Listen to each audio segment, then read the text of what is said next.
This grand old building was constructed indeed in the early 1840s, with a long-standing company occupying the building from April of 1847 all the way up until 2012, an impressive 165 years.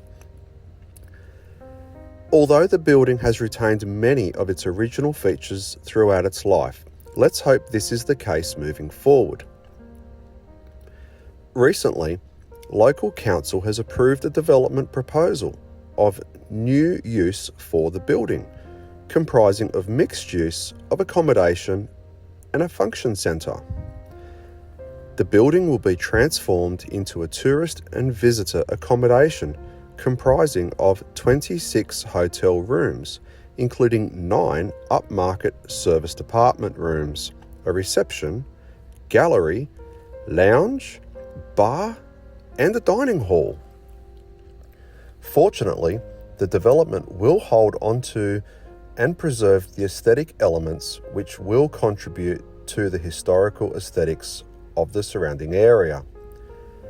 Exploring Sydney and Beyond is pleased with the agreed development outcomes that has been agreed upon between the developer and local council, which will aid in continuing the rich history of this area.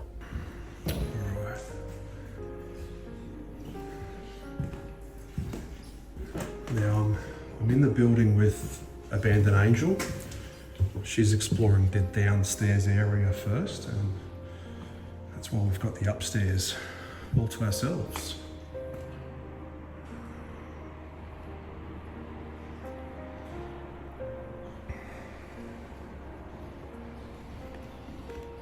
Let's look through here. Now look at this, we do have drop ceiling here. Okay. I did just go past the electricity board, so quick sticky beak at that for all my electricians out there. All right.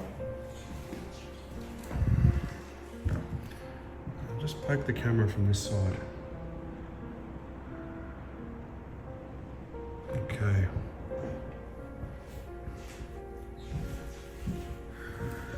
I know a few of you are going to be very, very interested in this building, and rightly so.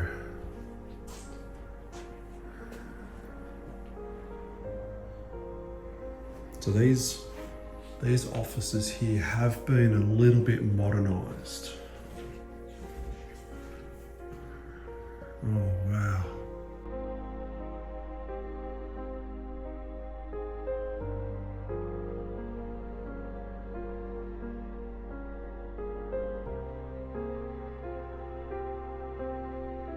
Let's turn ourselves around.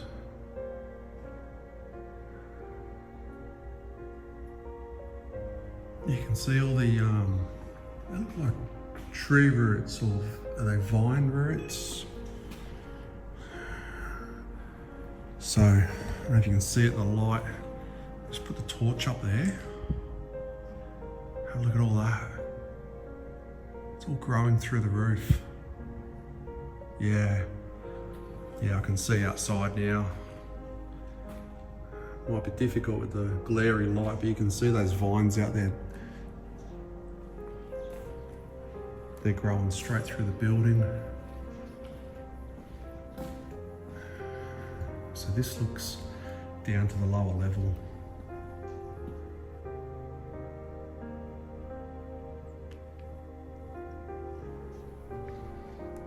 And here we have, I guess they can remove the floor here and have another service cavity.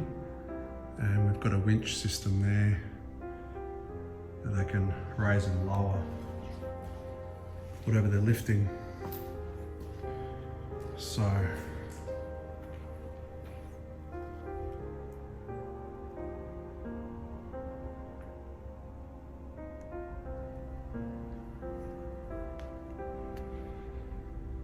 this is a really, really quiet building, and I'm just hearing everything you hear. You sort of jump on edge, and just hearing things outside, which make me feel a little bit uneasy, because this building was probably just a bit too easy to get into for my liking. Just at the corner of my eye, I've spotted that. That's unopened canned food.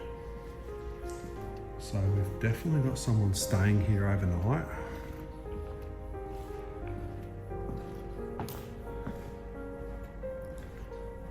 Which can be a concern if they return. Alright. Oh wow.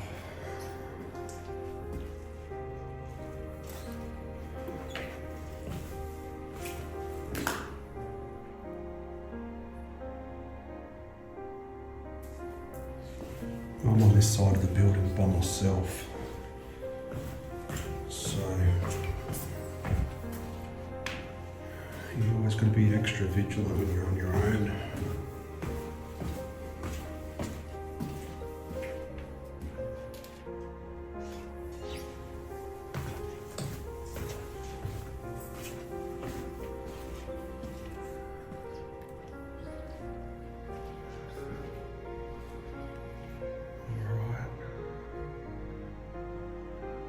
That's the back wall of the building, and let's just slowly pan across.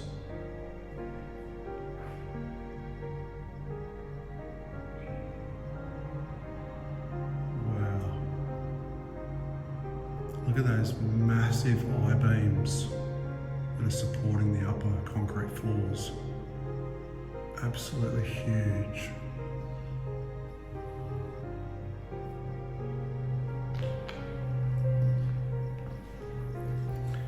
There's a lot of footprints in this place, and a lot of them are kind of the same.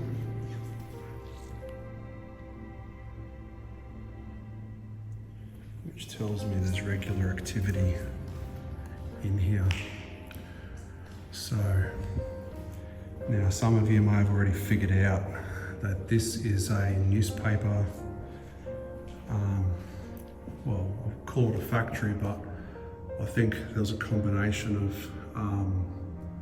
journalists working here for the local paper, as well as manufacturer of that paper itself, and naturally distribution.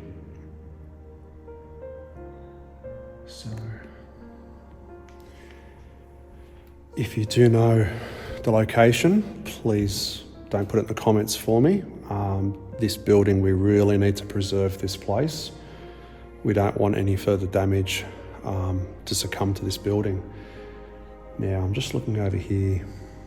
This is quite concerning. So that's an entry point into the building, but it's boarded up, and it's boarded up from the inside, not the outside.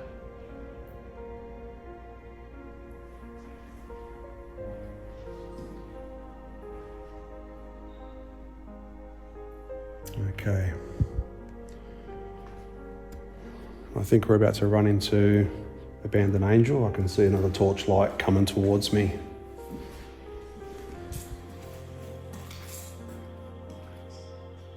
Hello. Hello, you're very fast. Oh. I thought we were taking our time, but all right. So many little nooks and crannies to have a look at. I know. This place is definitely giving those eerie vibes, isn't it? All right, so don't forget to check out Abandoned Angel. You'll see her take on this place as well. We usually add different levels of history to the building as well, so. Okay, I don't know if you can hear that noise in the background. I'll just be quiet for a second.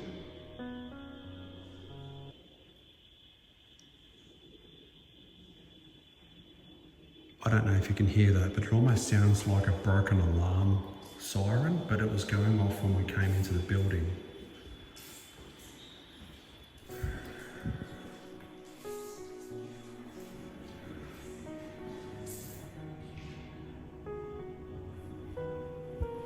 Okay, so we're going to make our way, so obviously we're on the lower level, we're going to make our way towards the front because I really want to show you the front foyer area. A lot of mould on that carpet there. And we've got the electricity board.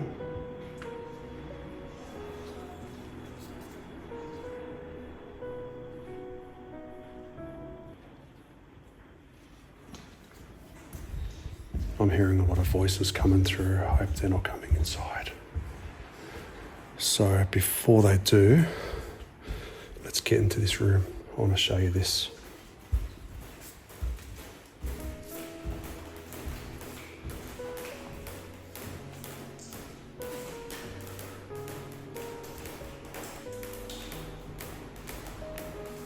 Isn't this beautiful?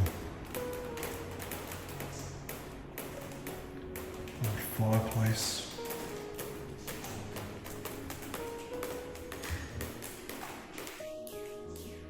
With those original doors.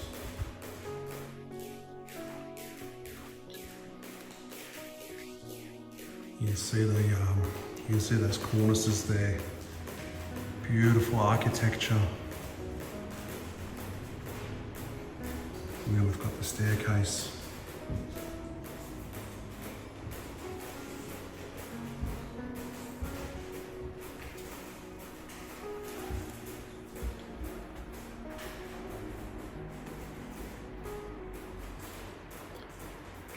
People are in the building.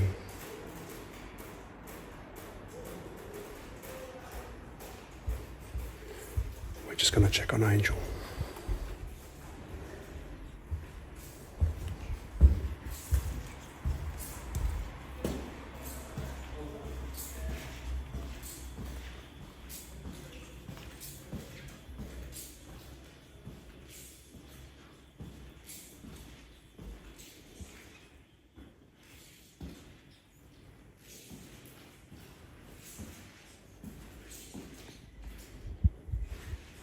I'm not sure where she is. I think she's outside. Okay. If she's outside, she's okay. It could be security that's here. So before I make myself known, I want to show you just the other side of this door. Oh, look at this. Beautiful office. Push the door open. And you come into your work area. I guess behind the counter would be the work area. This would be your customer area. Absolutely beautiful. Alright, this could be the end of the video. I'm going to have to make myself known outside, so get out there and explore your world, everyone. Thumbs up, subscribe. I'll see you all in the next video. Take care. Bye-bye.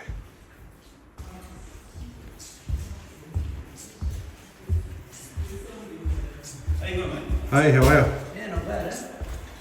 Derek building? Yeah. Yes. Yeah, just urbex photographers. Say that again? Urbex photography.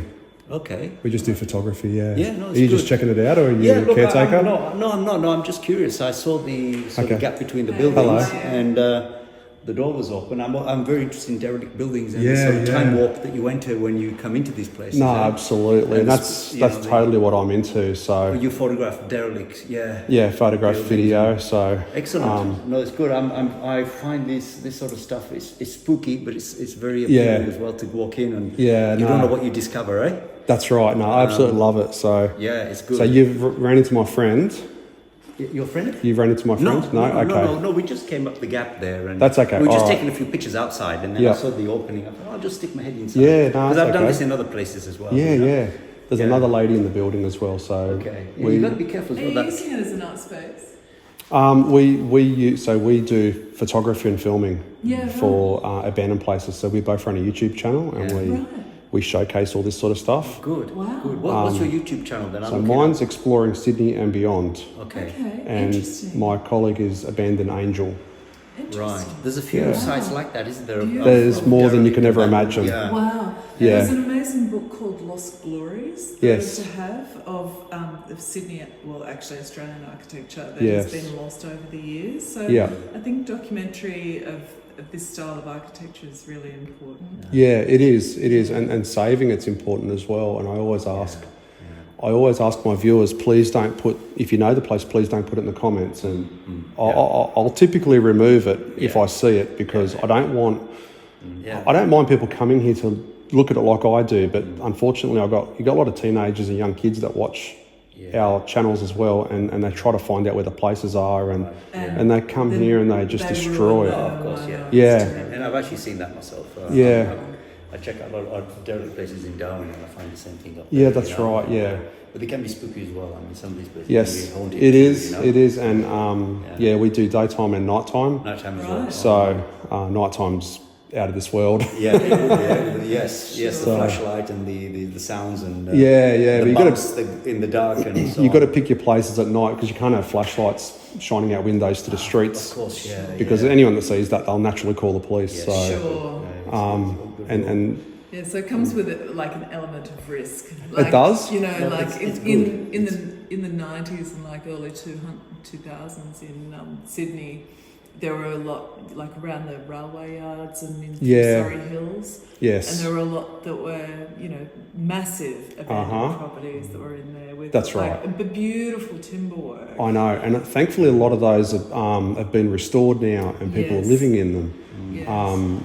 Probably because they're worth so much money, so they have been resurrected. Also some that have been developed into hotels and things like that. Yeah. So what was there, and like the amazing windows and things like that, they've just been redeveloped and not entirely developed appropriately either. I know. Sometimes I don't agree with what they've done with the building, but the fact that they at least saved it, it always gives it a chance. It gives it a chance to survive, because you never know who the next tenants or owners might be, and they might restore it back to original, or at least restore it in a way where it's it brings back its culture and its history in a modern way.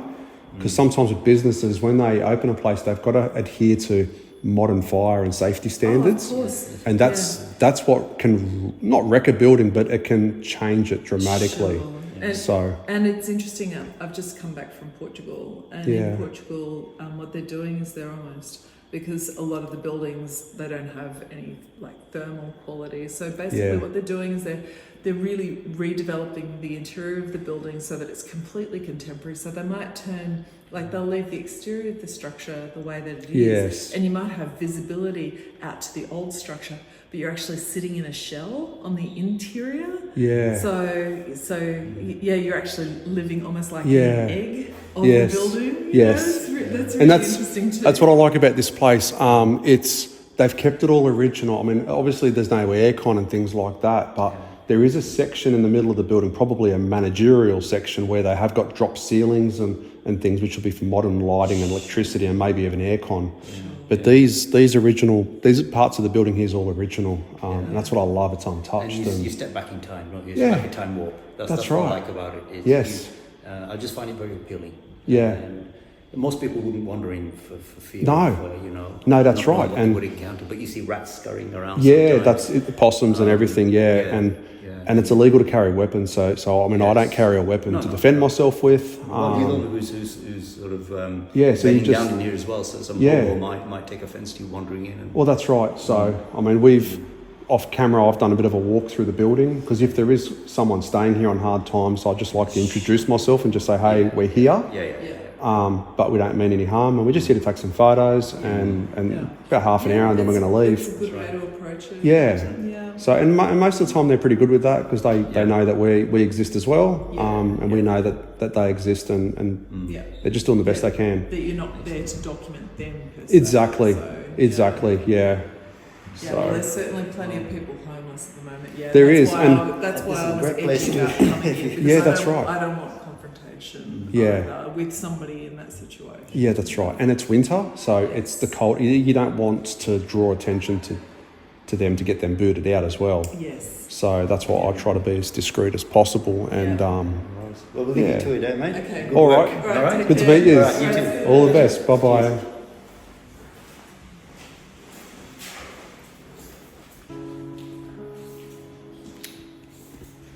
All right, so there you go. You never know who you're going to walk into when you come into these places. And just a curious couple that wanted to have a bit of a look around at the place, and mean no harm, no, lovely people. So that's great. There's a lot of interest out there in public that, you know, enjoy places like this and really wish and hope that they survive. So if you've made it this far in the video, thank you so much for watching. I said it earlier, I'll say it again, get out there and explore your world. Thumbs up, like, subscribe. All those amazing, beautiful things that give me a lot of energy to keep doing this. All right, see you all in the next video. Bye-bye.